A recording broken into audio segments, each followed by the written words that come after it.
All right, everybody, welcome to the show. I am your host, Mitch Webb. This is the Rooted Conversations podcast. So, if you've been listening to me, you've heard me and Magda, you've heard Selden, you've heard Louise, and we've mentioned this lady multiple times, and we've been singing her praises for good reason. So, when it comes to nervous system education and teaching others how to heal their trauma, she's the good. Okay, so her courses have reached over 25,000 people from all over the planet. I can personally say they changed my life. And over the past year, I've mentored with Irene, and I can tell you she's the real deal. I gave away the name without saying it. So please join me in welcoming Irene Lyon to the show. Irene, thank you so much for being here. Hey, Mitch. Oh, you're so welcome. It's good to Yeah. be here. Yeah.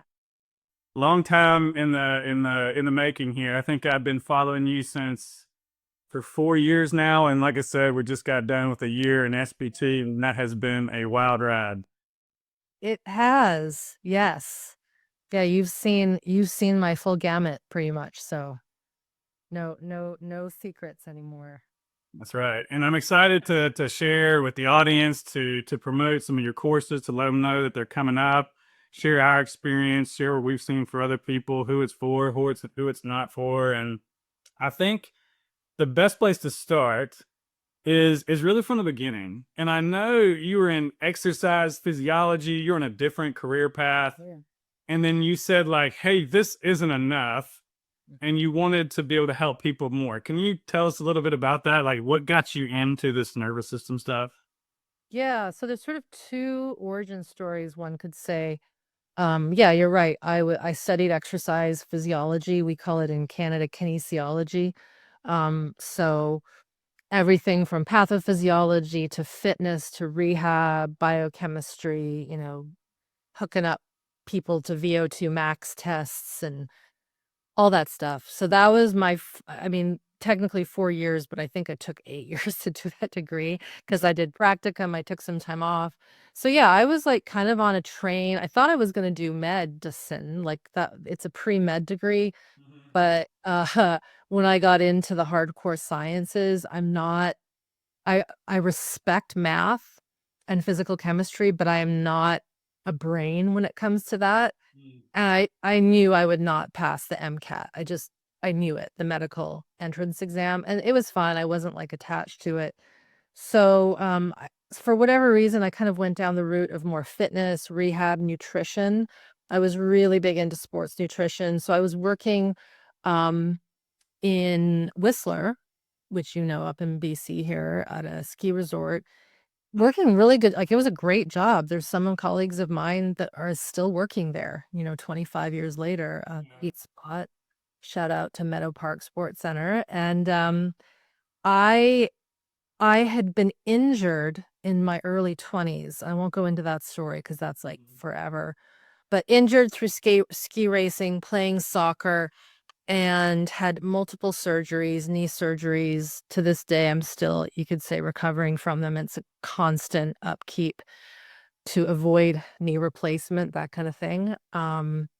And I got introduced to Feldenkrais, the Feldenkrais method, and that changed my life. It restructured my body, my function, my pain. I was in so much, we can say, acute pain from these surgeries and accidents. So it was like a godsend. Loved it.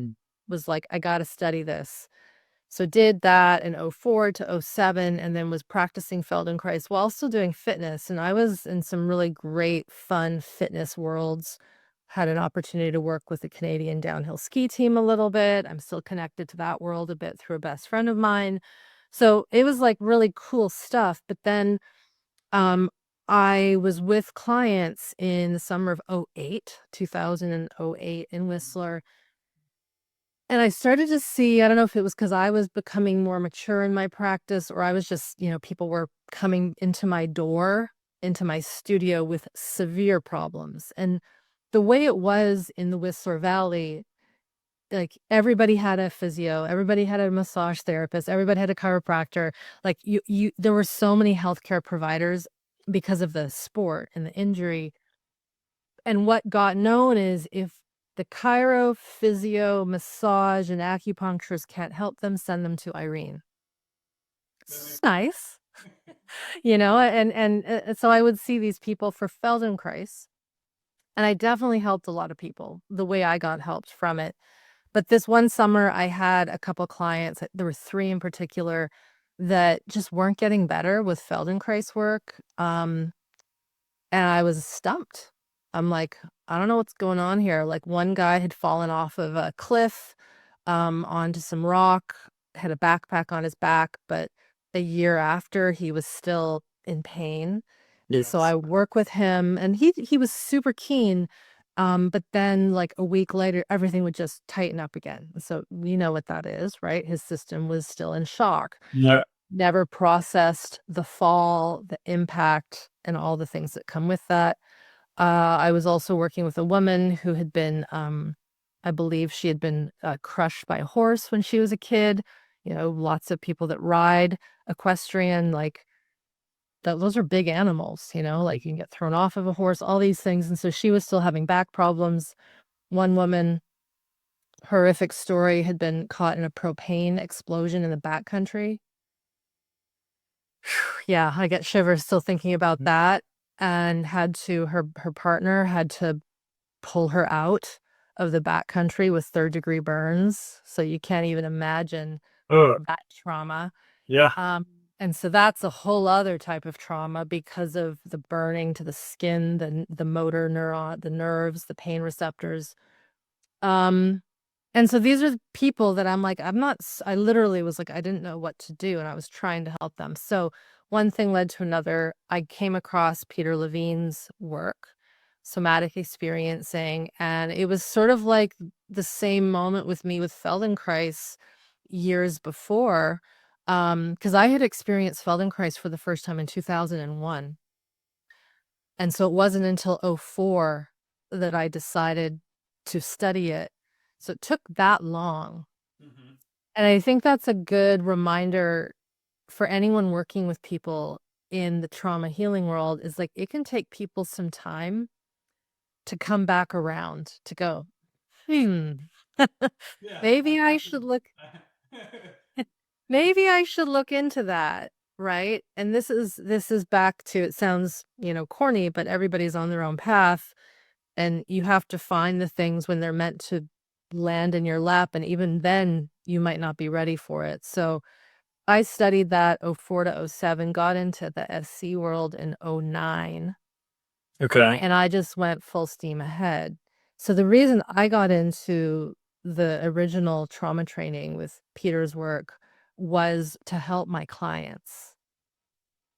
I had no fracking clue what I had to work with, like, Mhm. none at all, like, and in some ways, one could say that that was a blessing, because I didn't know what I was about to unravel, and so I got into that training, and honestly, Mitch, within a year, not that a year is a year of training, but within, like, 2 segments of SE training, so, like, within 8 days of training, which is 2 segments, I started applying immediately what I was learning with my Feldenkrais clients. Mhm. Oh, so it's That's interesting. I want to stop you right there yeah. because so much of this resonates with me. Your story, I feel like with me, it's pain to purpose, and so Yeah. you were injured. You've been skiing your butt off and getting after it in the backcountry, and Paragliding, dying, and like, plummeting to my death from 10,000 feet, shit like that. Oh, yeah. Yeah. And and when you run that hard, you're bound to bang the body up, and so it sounds like everybody in the Whistler area is doing that. They've got their chiropractor, they got their physio, they got their osteo, they got their massage person. I've got all of those. I totally understand that. And you start, and so you get into Feldenkrais, and you're working with the body. I totally understand what you mean about having injuries and it unwinding. Like there is no stretching method or recovery modality that you can do that can unwind the fascia and the muscle like Feldenkrais does. Yeah. And so you started working with the clients, you're applying that. And it sounds like everybody in the village, if they couldn't get help, they came to Irene. That makes a lot of sense. Yep. What's interesting to me is that you have these clients that you couldn't help, they're already outliers. And then you go into and you find SC, you know, you said 2001 is when you first got exposed to Feldenkrais. Yeah. 2004 is when you're studying it. 2008 is clients, you're helping them. 2009 SC. Yeah. So here's my question. Is that when you started taking the nervous system and the trauma world and applying that through the Feldenkrais lens, like combining the two? No. No? I didn't know. I would say that at that point in '09, if that's what you're asking. Yeah. So I'm still in Whistler. I'm still working at the gym. Still doing Feldenkrais classes at the gym, workshops, and private practice. So I'm doing all those things, and I started my SE training. Uh, I was integrating the SE concepts and principles, but I wasn't necessarily doing full-based somatic trauma work until one specific client came in who had frozen shoulder. Actually wrote about her on a long form blog post called Grace. If someone just looks up the not her real name, Grace, and my name, you'll find it. She was the first person that I applied, one could say, SE principles to her situation. However, it took about a year to get to that point because her system was in so much fear Mm-hmm. and so much terror. And I was just kind of, wading through the waters, trying to figure out. So I was still doing Feldenkrais with her, Mm-hmm. but I was going so slow. Yeah. Like the first session I had with her, I still remember she went to lay down on my Feldenkrais table. And the first observation was she just held her breath. And so what did we do for, like, I don't know, 2, 3 sessions? We worked on her moving her body from vertical to horizontal and not holding her breath. I'm doing that now I've realized I hold my pelvic floor in everything that I do. So I'm squeezing everything in and I'm learning, oh, I can move without doing that. So I totally get what you're talking about. So that's how we started working together. And then, I would go to another SE segment of 4 days. I'd learn another little bit of something and then I'd apply it. And so, this is where, this is a whole other conversation, but there are a lot of people learning, and I'm generalizing here, by the way, SE, and they don't have people to work with immediately Mm-hmm. because they're not in some form of practice. Mm-hmm. And from my experience, and you've probably seen this in your SPT training, unless you apply immediately, the education and the knowledge just fizzles. Yeah. You have to start practicing, Mm-hmm. right? It's not enough to just learn the theory and go do a little practice session in your pods and then go and then expect that you get it. You don't get it until you apply it. So I was in a really cool position in that I was already working with people Mm-hmm. 5 days a week. And I understood the physiology because of my training in exercise science. Mm-hmm. So there was so much of a base that I had that I felt confident working with people because I had been working with people since 1997 in the fitness world in university. And then of course there's my background working in an animal hospital, working with dogs and cats. So that also was there. So there's like all these little pieces that were kind of contributing to my ability to see these patterns. Mm-hmm. But yeah, I mean, the Whistler I had to move. Seth and I had to move because I could not start a practice there with the SE model because people were just so not interested, in working on their traumas. Um, I can totally understand that. I mean, I see that now. But it's like once you same thing with me. I've been helping people and I really understood that everything was individual, everybody's different. I had my way of doing things that was more, here, do my sequential set of things. Let me show you how I did it. yeah. And then when you learn this nervous system stuff, you're like, oh, And that's one of the first things I learned from you is I got to meet the moment. And now once I look, once I've learned the nervous system and learned to listen to my body, to my intuition, now that informs everything that I do. So I just see everything else as a tool, and the opportunity presents itself when you're really with that patient, holding that space that they have everything that they need and not contributing to their old patterns of let's just force you right through this thing. And I just realized I didn't fully answer your question about the Feldenkrais. At least I don't think I did, because the part that's hard to understand, and I'm still trying to figure out how to communicate this, the course that I've created or the exercises I've created, let's talk just that, the neurosensory exercises, those have only been possible because of my Feldenkrais training. I agree. Yeah, I get that. So even though the principles of Peter's work, Kathy Kane's work, Stephen Terrell's work, because if we look at, say, SBSM, Smart Body, Smart Mind, as a curriculum, it has those, it actually has 4 methodologies in one. But it was my,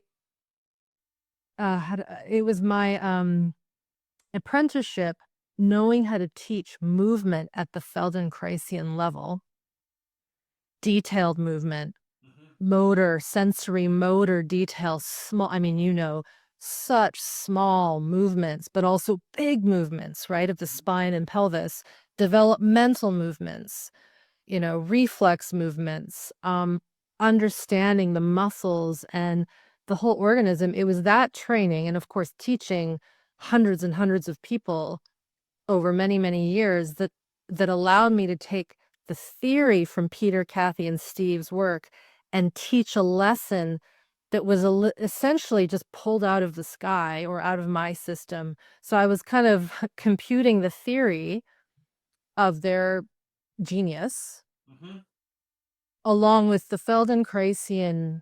I look at it like an equation, like an algorithm, like that way, and I'm putting them together like a puzzle. And so that's kind of the part that I think was the magic, or is the magic, in how the neurosensory exercises are taught. And it's so hard, Mitch, to convey to someone that this isn't just a guided meditation, right? And yeah, you're doing this small, stupid movement with your pelvis and head, but it's all the other things I'm having you pay attention to that make the difference. And until a person experiences it, it's hard. And the other thing that's difficult, because I follow comments that come through our YouTube channel from time to time. And I get it. Some people are like, I did Irene's course and it was stupid. Nothing happened. It was too basic. But then you have another person who like heals fibromyalgia from the same course. And so it's like, well, what's going on there? And I think this is where it becomes a challenge, not a problem, but it's a challenge.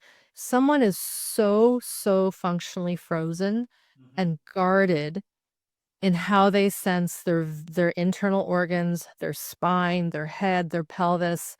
Their thoughts are like in a prison. Their system is like in a cage.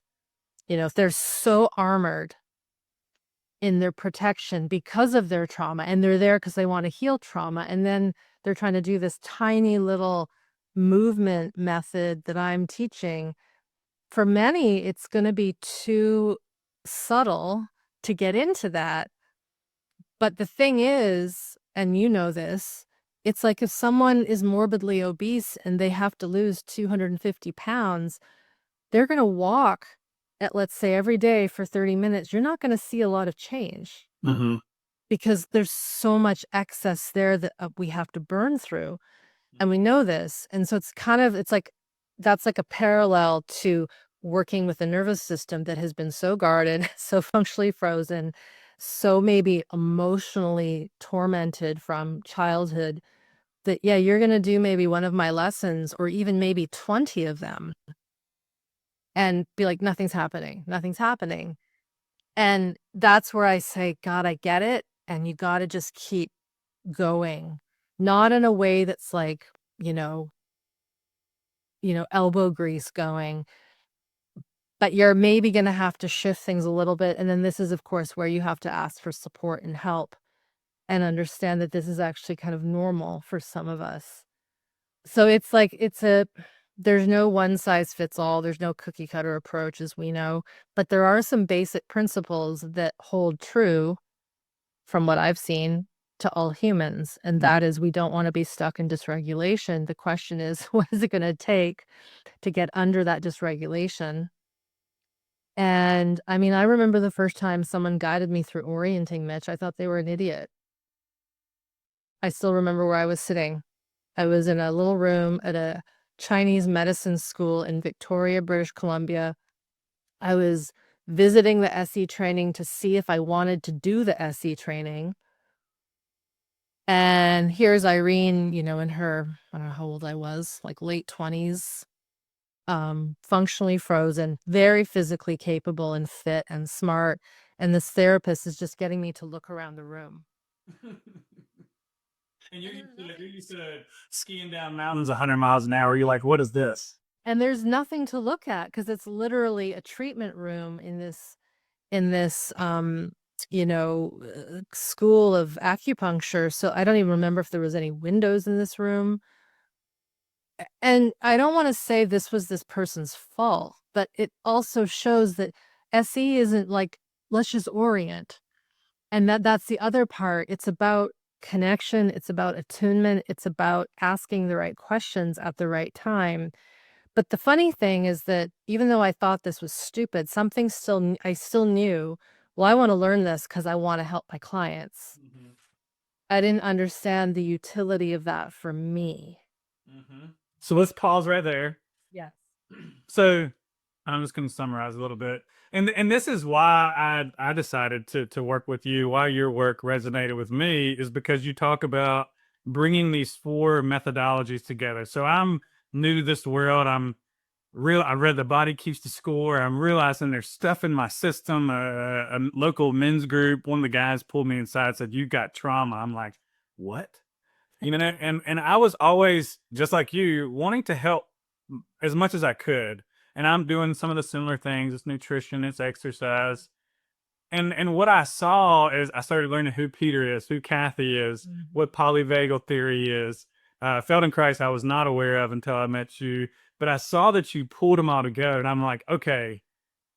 Well, the thing that upsets me is, like in Whistler, you've got someone who's banged up. They're working on themselves. They've got all these people. They're not talking to each other, but they do need all of those things, probably, right? Yeah. And so when we have an illness or something's wrong with us, let's say we're unhealthy, everybody's got an answer for you. Yeah. Everybody wants to sell you something, and everybody it's like, if you're a hammer, everything's a nail, right? And this is gonna fix it, this next diet, this next modality, whatever it is. And I love that you bring all that together, because it's not one thing, it's all the things. And it's, you get the education, you get the connection to your body, you're getting Q&A that you can ask, you're getting a community, and this stuff will start to come up. And it's your job to kind of use this course as a la carte and learn intuition, learn to follow your impulse. And then it's like, it just kind of starts opening up for you. Yeah. If you try to use, speaking of slowing down, if you try to use the way that we got here, that's what got me to the dance. The thing that made me never stop, never quit when I had anxiety and gut issues and can't sleep and, all these things, my never stop, get up when you get knocked down, push through anything mentality saved my life. And it got me to find this course and this information. But damn, when you start to unpack this stuff, it's what got you here is not going to get you to the next thing. And I think it's really interesting too that the first time you did orienting, it was boring. For me, this is how it happened to me. I get the 21-day course. Yep. Like I would do anything, I run headfirst into it. we're on a plane flight to Florida. It's 2 hours. I did 3 days of education. It was learning. It was like, it was the biology of stress, little small pieces of that, not quite as extensive as it is in Smart Body, Smart Mind. And I couldn't stop because I'm like, oh man, this is me. This is me. This is me. All of this trauma and all this stuff was out of my awareness. And I'd be walking down the road sobbing, not knowing why, because it hit my system. And so I land. And so Irene says, I did orienting and I didn't feel anything. Well, I land after reading 3 chapters and I can't sleep for 2 or 3 days. Now, I think maybe a more less conditioned to push through person would say, man, this is too much. This isn't right. Same thing with you. This isn't right. This isn't for me. But I was like, just like you, oh no, there's something here and I have to keep doing this. Like I've done all the, limbic stuff, Joe Dispenza stuff, you name it, nothing ever hit my system like this. And so kind of the next thing that kind of goes into is just how my system blew up. That's when I got to learn after doing 3 days in a row that I need to slow down. I need to titrate. I believe you have a story that really, I think, informed the way SBSM is set up and the pace and the intention. Can you talk about that a little bit? Yeah, how do I say this? My so when I was in my SE training, uh, it was towards the more advanced levels, which, by the way, even the advanced levels, I was not nuanced in my ability to sense. I was, again, athletic and very skilled kinesthetically, but I didn't know how much functional freeze I was in. And people confuse functional freeze with like just being this people pleaser, and that I wasn't that person. I'm like one of the most selfish people I know. Like I'm very good at boundaries and these sorts of things. So functional freeze is it can be many things. So I had good relationships and all these things. Like I didn't have brain fog. I've never had brain fog. Like so I had a very different kind of way of being. And so in my later SE modules and trainings, that's when the childhood stuff started to pop through. And I won't go into the full story because it takes a while to share, but that was one could say where I got cracked open and I was like, oh fuck. Yeah. I have a lot that I have stored and I had no idea. And then I went and did some work with my surgeries and anesthesias in a master class that brought more stuff up. And it was just too much. It was like in a matter of maybe, Mitch, I'm totally guessing, but I'm actually being generous, maybe 4 months, but it was probably actually more like 3 weeks when I think about the fact that I was in California with my car. That's the only reason I remember these things is I remember the time that all this started happening was one of the times that I drove down to California and I literally like started in SoCal. And then the last place I ended up that I remember everything starting to kind of unfold was in Oregon. So yeah, that's You had a burning desire to learn. Is that correct? I was insatiable. And so this is the issue is because of similar to you, I wanted to learn. And I've always been like that for some reason, even though I didn't do well in school.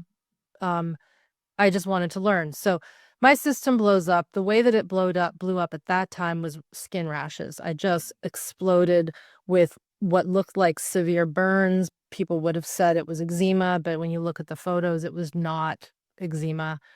It was way more than that. And what we know now is I was expelling all these chemicals that I had been exposed to in utero as an infant and throughout my childhood and teenagehood years working and living in an animal hospital. That's a whole other story. So at the time, I just thought, oh, I just have to like treat this with cortisone and all these things. But of course, I also knew I shouldn't because I had before and that wasn't good. Chances are some of what was coming out was topical steroid withdrawal, which is a real thing. It's nasty. the images that a person would find online of people going through that are even beyond what I went through. So that starts unfolding, and that put me into about 2 years of, one could say, hell. Like, it was terrible. I really couldn't function. So that happened. I got a ton of help. That's when I met Seth. Everything shifted, and then my system, it's almost like I hit a rock bottom and then I had to rebuild. Mhm.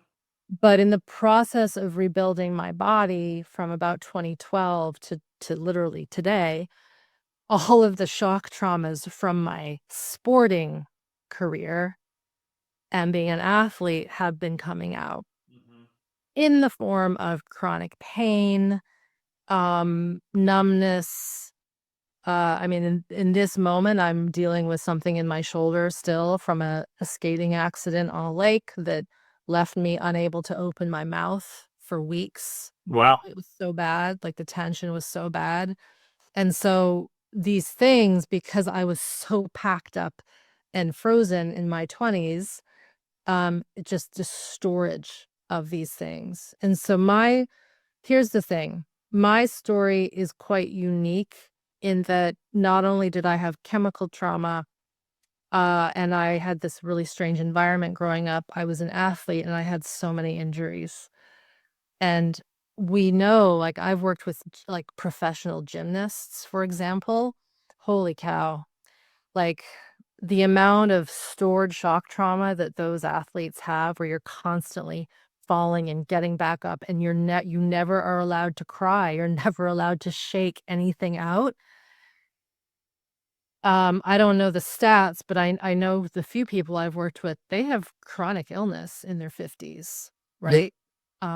So that's a whole other story. So to go back to your question about titration and how I created SBSM, I created it as vast as I could so that it wouldn't be a 5-year course, because as we know, some people need years to go through the content. Yeah. You know, some of your peers will say it took me 5 times to go through the whole curriculum. Um, and some people will say, I did the whole curriculum as you laid it out, and it was too much. Yeah. So even if we say to people, go slow, take your time, our performance ways of being brought up, if I got to be the good student and get everything done and get all my homework in, and I got to get straight A's, that can also influence how a person goes through the program. But I've laid it out such that there's, 4 lessons a week. Not all of them are practice. Some of them are small, some of them are theory. But we also say this is the suggested way to go through it. But if you have to do this one lesson 5 times over the period of a month, do it. Yeah. So if I go back to what happened with my system, and again, this is so hard for people to grasp. Nowhere in the SE training are students taught how to learn to be with their sensations or to trap. It's assumed that you know how to do that. And again, it's not to shit on them. It's just it wasn't developed in that way. It was about the methods, the theory, the protocols, um, safety, of course. There's a lot of assistance to the ratio of students. Like, all that is great, trying to set this nice container, but you don't know where anyone is at in terms of what they're able to take in. And do they? Yeah. So if I go back, if I back step, I wanted to create something that was born out of seeing my clients. So fast forward to 2000 and I don't know, 12, 13-ish. I was pretty much fully doing what we would call SE and somatic touch work, working with early trauma. And what was happening was I was spending way too much time, Mitch, explaining Yeah. basics to my clients. Yeah. And I'm, working out of Vancouver, British Columbia. I'm not charging a small fee to see people hourly because rent, and so a person can't pay me $200 an hour for me to sit there with a piece of paper showing them graphs and, like, this is not cost effective. It's not time efficient. So I started doing workshops in my office where I would teach the biology of stress, Mhm. the basics. And then I would record audio. I mean, it's a godsend that my husband is a sound engineer and a musician because he knew how to, do audio and fix it up. And so I would record what was like a Feldenkrais lesson, but it wasn't. It was just a tracking sensation, body, environment, the weight of the body, orienting, all the things that are now the neurosensory exercises that you know so well, you and your peers know so well. And at the time, I like put them on CDs and I gave them to my clients, and that was their homework. And what was very clear to me is those who did that homework and came to a workshop to learn the theory did a little better. Yeah. Like, and it also showed me that they were really interested. Hmm. I, And I think so, I think that goes into our next question of like who it's for, but yeah. it's like I want to kind of summarize that again too. I think it's so important. It's so interesting how the way you came to this and your experience, how it shaped everything. Because if you look around now Mhm. at healing modalities, it's Amazon Prime, right? It's breath work, it's shaking, it's Yeah. um, starving yourself, punishing workouts, and the guys and gals that I work with, they've they're special forces guys, they're professional athletes, they're single moms that are trying to do three jobs and be fit and raise the kids and do the CEO work, and they're so used to overriding, pushing through, doing whatever it takes. They've learned all the biohacks. Maybe they've learned the nutrition, but it's this force.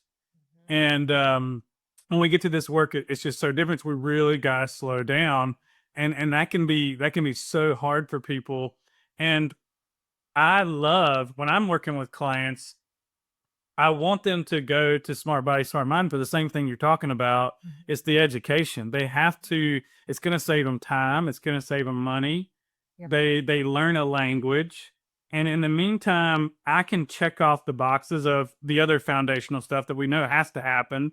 There's got to be good nutrition. There's got to be good sleep. There's got to be good water and connection to the earth and sunlight. And so it's a whole bunch of stuff to do, and like you said, to spend $200 an hour with me to hold your hand and educate you, I think it'd be a whole lot better if you're doing Smart Body, Smart Mind because it's all there. And then get on the phone with me and start to learn. Most of my clients are coming to me from Smart Body, Smart Mind going, I've got this massive education. They really understand. And now we got to take the journey from here into here. Mhm. Yep. And yeah, it's saving a lot of time by doing that. Absolutely. So I was thinking about this the other day because I was watching a piece of video that my editor created where we were taking lots of different stories from your peers in SBSM for a nice little video, marketing montage thing. The thing that really stood out, because people will say, well, who's your ideal client? Yeah, That, right? yeah. And I think it can be confusing because people might go and be like, I don't understand it. There's people who their sleep is improving, their lupus is improving, autoimmune, fibromyalgia, anxiety, they're getting off of their meds, their relationships are better, they're not phobic of various things, their OCD is improving, their ADHD is improving. How can one thing do all these things, right? And so the one reason is, of course, we're working with the nervous system at the peripheral level with movement and internal awareness and the environment and the education. But the one thing that was super clear, all the people had hit rock bottom. I hate to Yes. say it, but that's true. And they all had binge watched my YouTube channel to some degree, Hmm. or they had watched a podcast that I was on and then they found the next podcast. And so there's two things to that equation. It's uh rock bottom desperation, but also this rabid desire to learn and understand their body. Mhm. I'm pretty certain, Mitch, and I'm putting this out there, but I'm pretty certain the reason this works for people is when they have those two things. Because if you are not interested in learning about your body, this isn't going to work. Mm-mm. And the reason why is it's not, I'm not going to, as SBSM isn't giving you a sheet of when you have this sensation, do this. When you have this emotion, do that. Right? When you can't sleep, do this movement or do this sound. The person that wants that, I will say there's no shame in that because possibly your upbringing of learning about the world has been very rigid. And that, again, that's fine. We can change that. But those that have that curiosity based, I want to know more. I want to know more and I want to understand so I can to use that what is it, proverb or whatever, like you got to learn how to fish. Yeah. Not just give the fish, you've got to learn how to fish. So essentially, by learning more and more and getting more interested in the language of your nervous system, as you just said, you become your own medicine, this Amen. tagline, because you're listening to what actually your body needs, but it can take some time to get to that. But you need to have this just desire to keep going. So the people, oddly, that were the go-getters and the type A do quite well when they can shift that gear into their healing, but then you have to then really step it back. It's a different gear that you have to find. Yeah, exactly. And so that literally was just the last week that kind of came to me. I'm like, this is the thing. These are the things that these people have in common. It's not that they have fibromyalgia or depression or anxiety. Yes, that's true, but the actual key theme that is universal across the biggest stories of success is this doggoneness of just like, I have to figure this out. At It's the the unwillingness to accept anything less than what you know what you're capable of. And to have got your ass kicked for so long that you're kind of willing to do anything that's it. that'll get you there. And then you got to see that Mhm. and grieve that. Like I see a lot of my guys and girls, they're so upset that they've pushed so hard for so long and shut down, whether it was in war after an accident, and they are shaming themselves so much for being burnt out. But they're willing to do anything. It's like, and they really want to learn. Is it my gut? Is it my supplements? Is it this thing that I'm doing? It's like, no, no, no, no, no. It's much bigger than that. Yeah. It's your nervous system and it's fried because of this. But that's what the education can do. For me, like I kind of hinted at this earlier.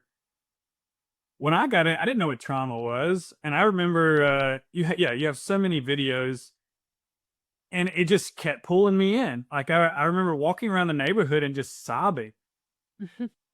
I wasn't sleeping, and it was like, hey, if you haven't slept, check out this video, and it talked about cry it out, and I'm like, I don't even know what that is, but for some reason, when you say that in Smart Body, when you introduce these new Smart Body, Smart Mind, you introduce these new topics without having any understanding of what that is, and just having the desire to get better, the system is like, I mean, it's grasping at it. It knows.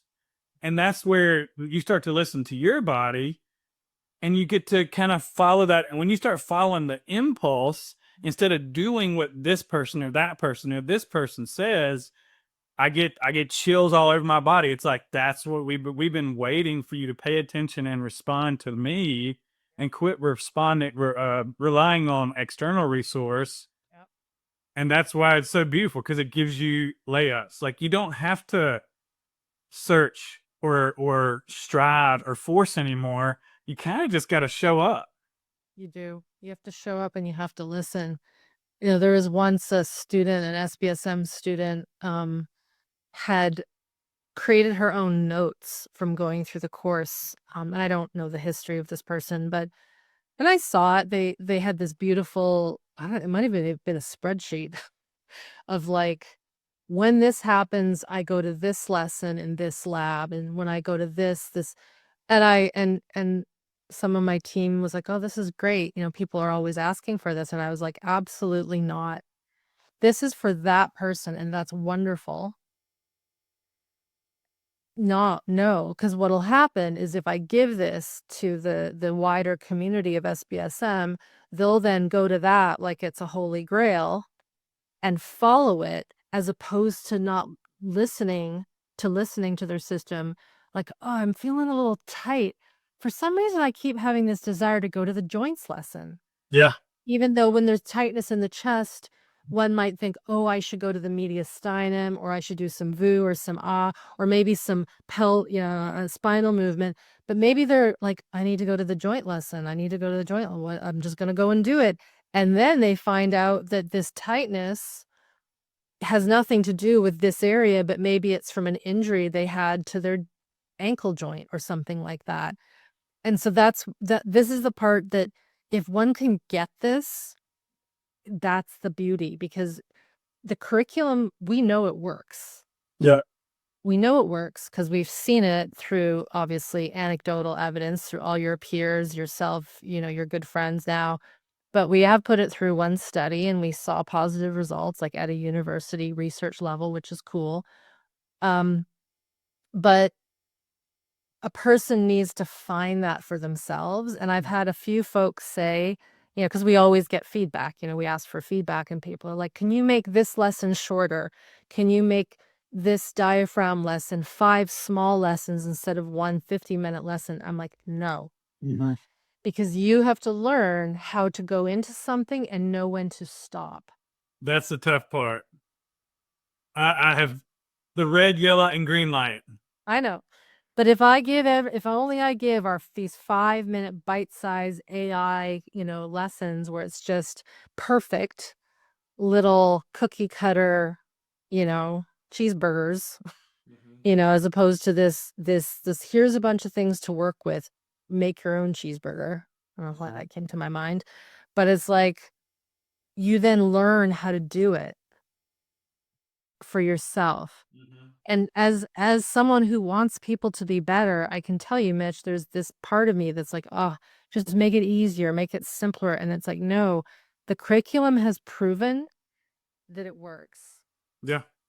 I experienced that myself. So many times I would come to you and be like, Irene, help me with this thing. And it was frustrating in the beginning because you're like, you're going to figure it out. It's like we're holding the intention that you have everything that you need.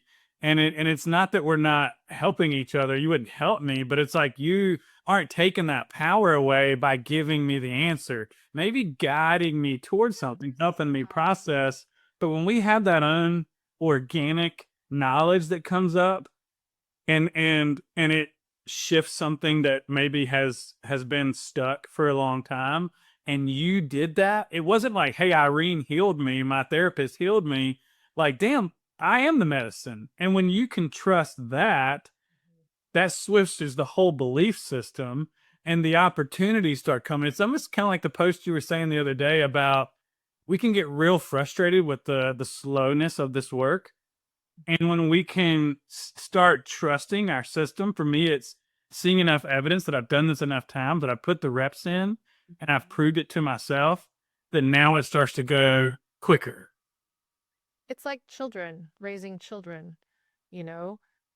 This is the part that, again, because humans raise their children all differently, very different than animals in the wild.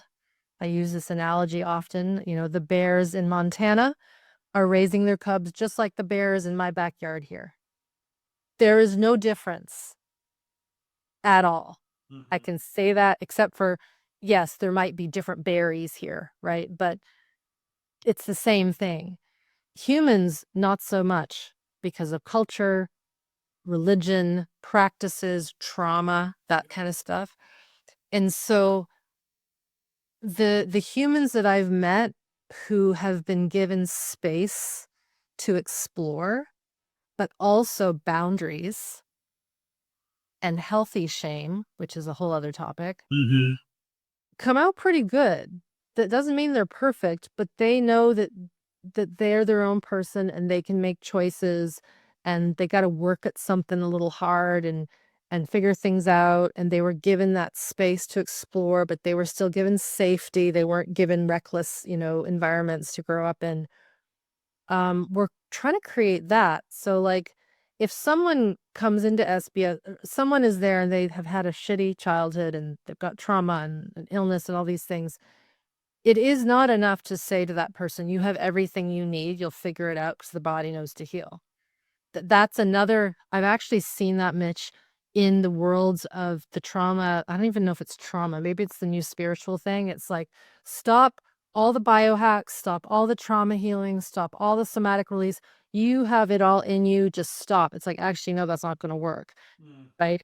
Like, just like people saying nature heals. It's like, well, my husband lived in nature for fucking 5 years and he healed nothing Yeah. at that biological level. He healed a lot of his spiritual elements in mind, but being in pristine wilderness for Seth in a hot springs resort, eating nothing but organic food did not heal his gut. It did not heal his complex PTSD, did not heal his addictions.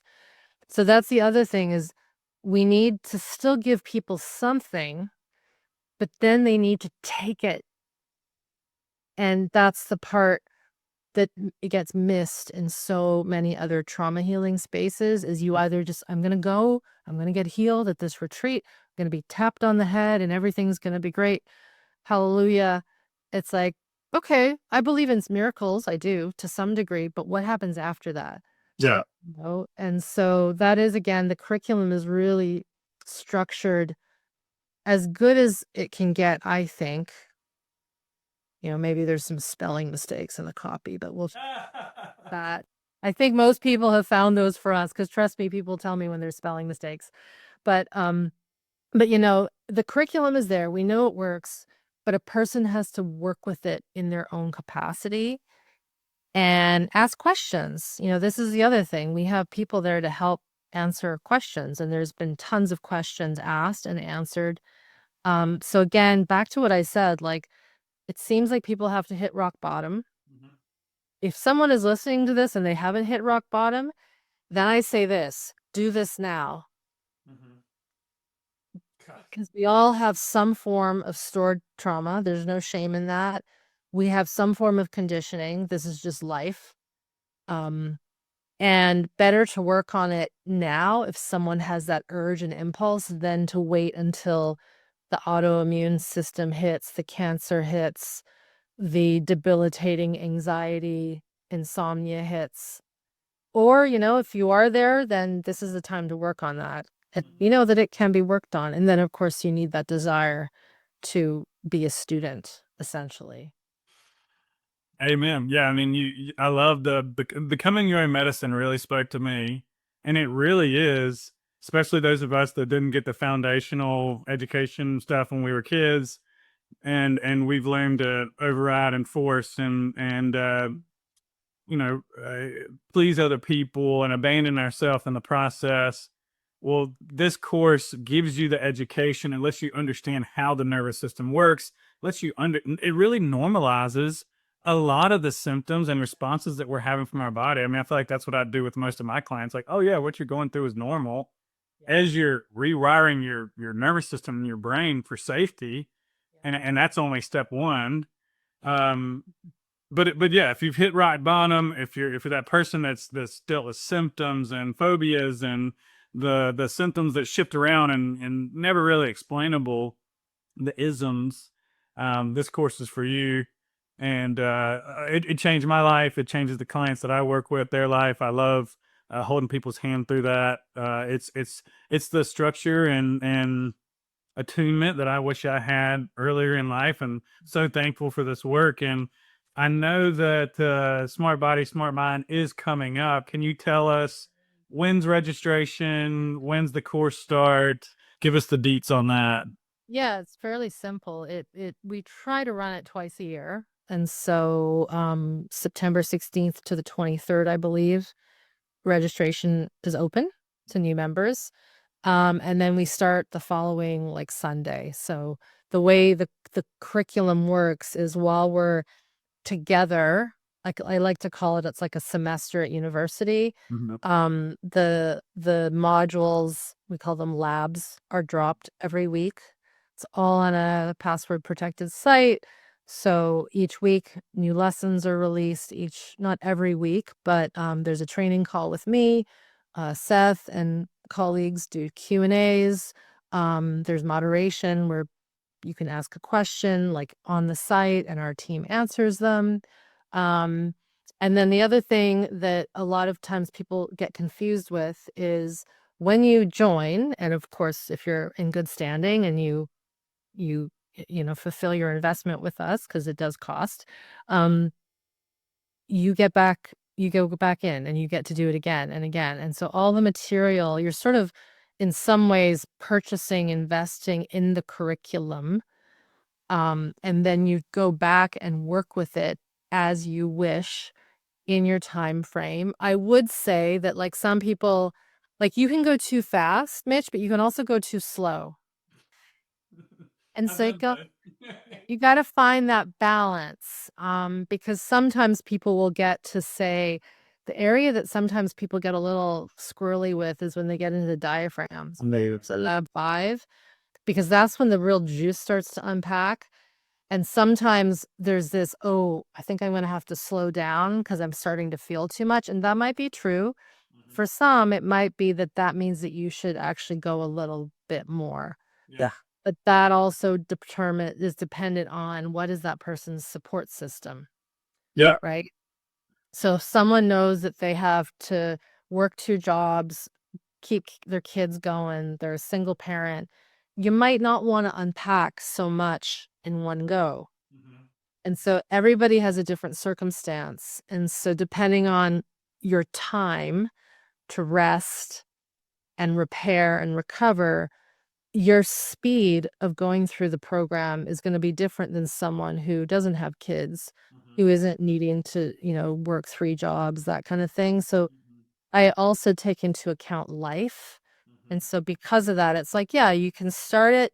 Maybe you get through 2 of the labs in the first 3 months. Mhm. That's fine. That's better than most people in general that Yeah. they get to.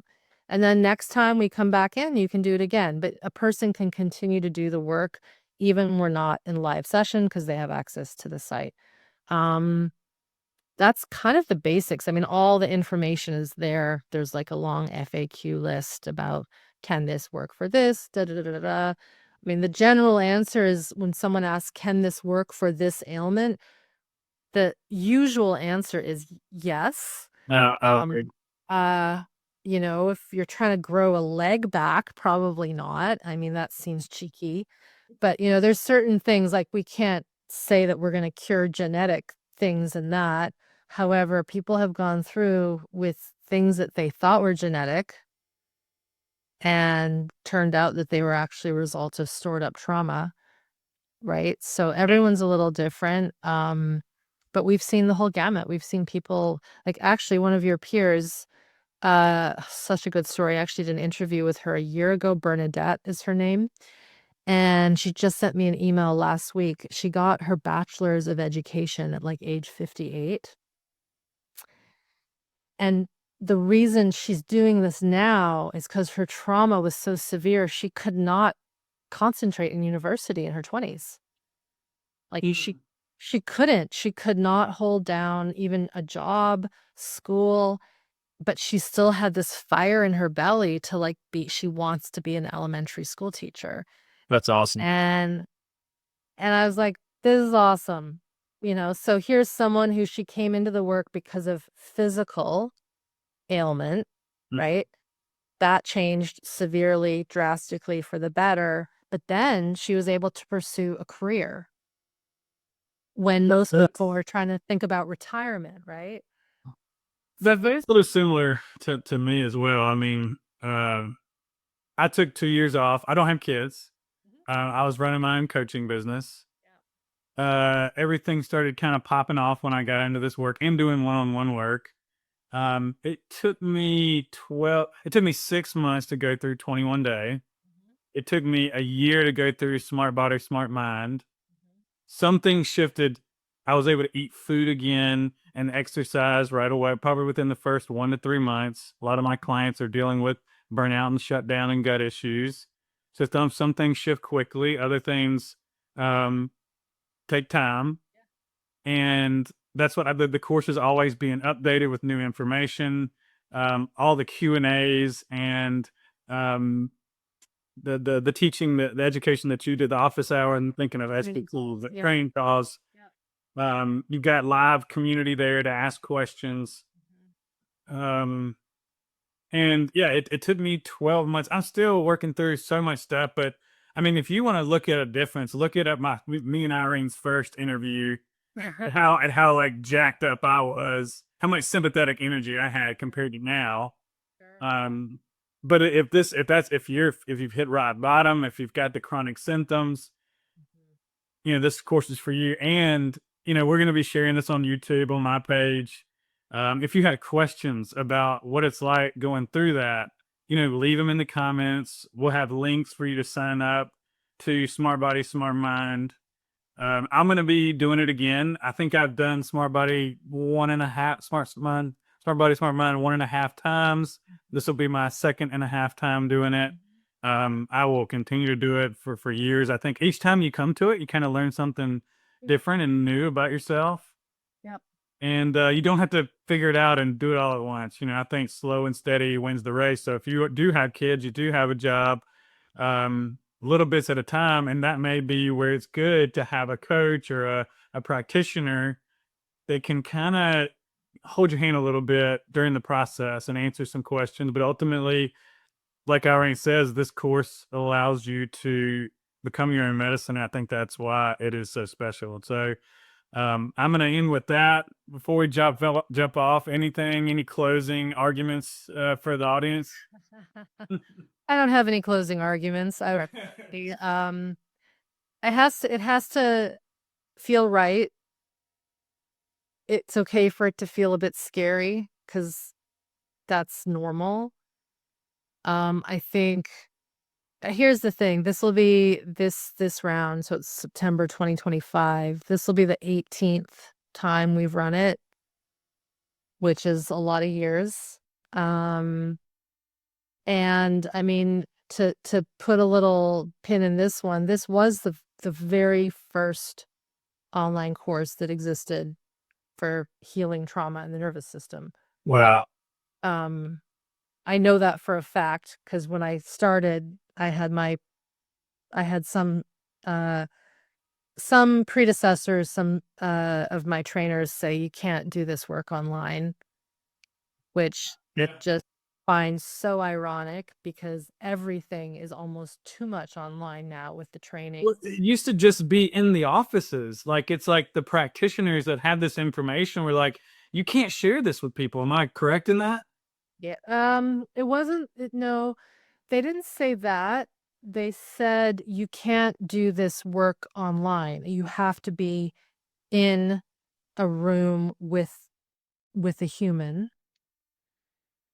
And I'll say this might be one way to end is that's true for some situations. Like there's some trauma work that I would never do over Zoom with the person.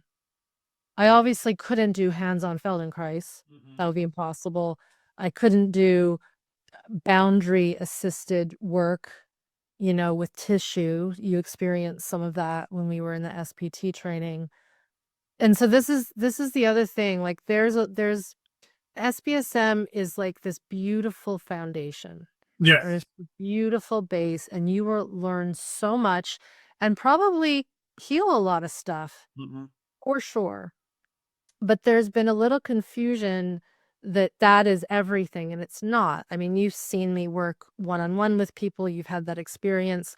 There's a whole other repertoire of SE, somatic, touch, trauma work that really does need one-on-one work. So Yeah, I experienced that in Canada. I was of the opinion prior to that I only want to do remote. It gave me a boundary. It felt more safe to me. But after experiencing what I've experienced in person, you can't hit those no. deeper levels of containment, of support, of just human touch. Yeah. And so that motivates me to, I know some of the next level we're going to be doing more touch work and things like that. And I will eventually have an in-person practice here at my house. Cool. But separate, I'm building something separate so that anyways. But Yeah. Irene, I wanted to mention that because there's this we're in such a, I mean, this is like another 5-hour conversation. well, this is only round one. But the thing is there's been this swing, right? So the online stuff has a time and a place.